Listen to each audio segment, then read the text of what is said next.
एका वकिलाच्या लेखणीनं त्याच्या कायद्याच्या आखणीनं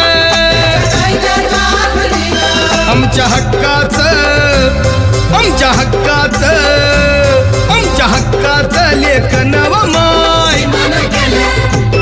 मग कुणी नाही केलं भलं व माय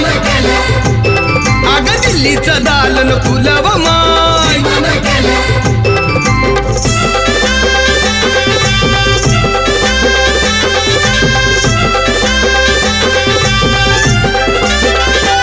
तुमच्या पोरानं शाळेत शिकावं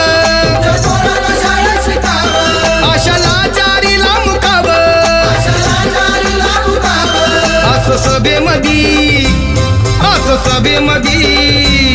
असं सभेमधी भाषण व माय मग कुणी नाही केलं